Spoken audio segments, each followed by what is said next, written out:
Assalamualaikum warahmatullahi wabarakatuh. Perkenalkan, saya Alia Ermawati selaku moderator pada presentasi kali ini yang berjudul Perilaku Individu dalam Berorganisasi, yang diampu oleh Ibu Nur Andriani SEME selaku dosen mata kuliah Manajemen Pengantar. Sebelum itu, saya persilahkan kepada teman-teman saya untuk memperkenalkan diri terlebih dahulu. Perkenalkan, nama saya Miftahur Rahmat dengan NIM B300220123. Perkenalkan, nama saya Dimas Putra Pangestu dengan NIM B300220117. Perkenalkan, nama saya Wahyu Wulandari dengan NIM B300220122. Saya Hamidah Alia Indonesia dengan NIM B300220119. Perkenalkan, nama saya Yusuf Ahmad Faizal dengan NIM B300220118.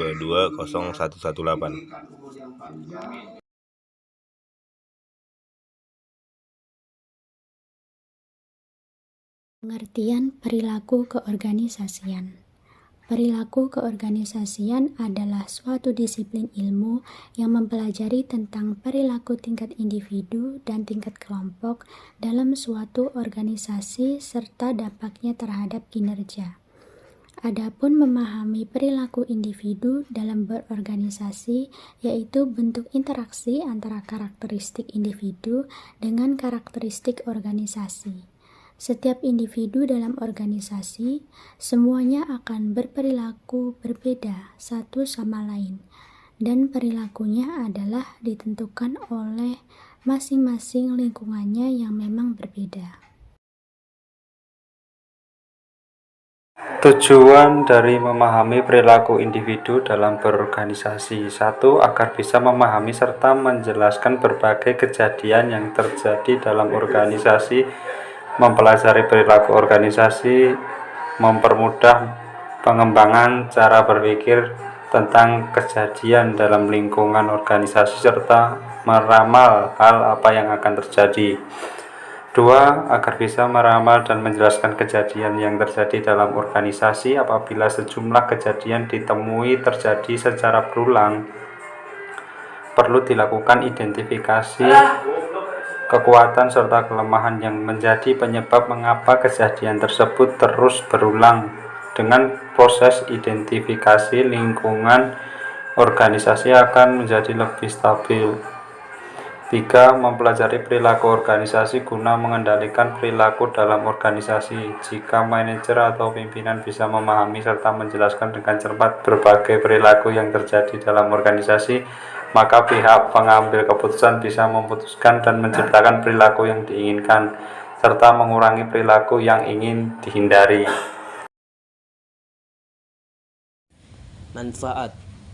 Yang pertama, perilaku organisasi akan bertindak sebagai map untuk kehidupan anggota yang ada di dalam organisasi. 2. Melakukan penelitian yang sistematis dan berguna untuk memahami dan juga memprediksi kehidupan organisasi tersebut. 3. Membantu setiap manajer untuk bisa memahami dan juga memengaruhi lingkungan dan juga kejadian ataupun masalah yang ada pada organisasinya. Elemen-elemen perilaku organisasi. Manusia adalah sistem sosial di dalam internal organisasi. Mereka terdiri dari individu ataupun kelompok tertentu. Artinya, kelompok tersebut bisa dalam jumlah yang kecil atau besar, informal atau formal, tidak resmi ataupun tidak resmi. Struktur adalah hubungan pada setiap orang yang terdapat di dalam suatu organisasi. Mereka yang berada di dalam suatu organisasi tertentu diberikan peran yang berbeda dan mereka mempunyai hubungan tertentu dengan yang lainnya. Teknologi mampu menanamkan kondisi fisik dan juga ekonomi dimanapun orang bekerja.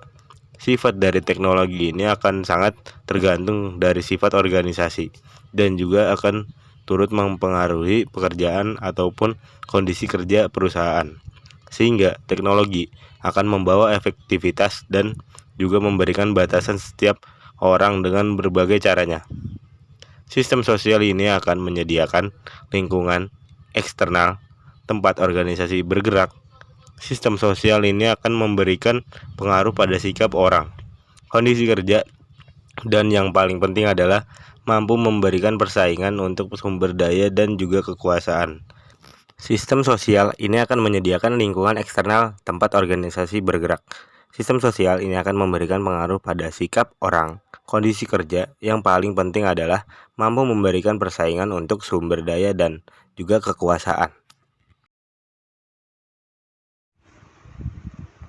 Ruang lingkup perilaku individu. Studi perilaku individu adalah suatu studi terkait kepribadian individu, pembelajaran sikap, motivasi, dan juga kepuasan kerja.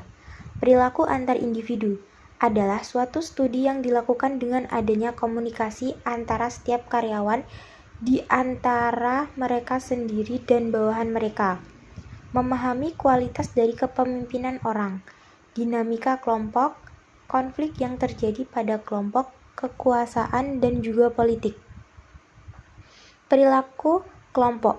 Perilaku kelompok ini akan mempelajari terbentuknya suatu organisasi, struktur organisasi, dan efektivitas organisasi, dan berbagai upaya kelompok yang dilakukan untuk bisa mencapai tujuan organisasi.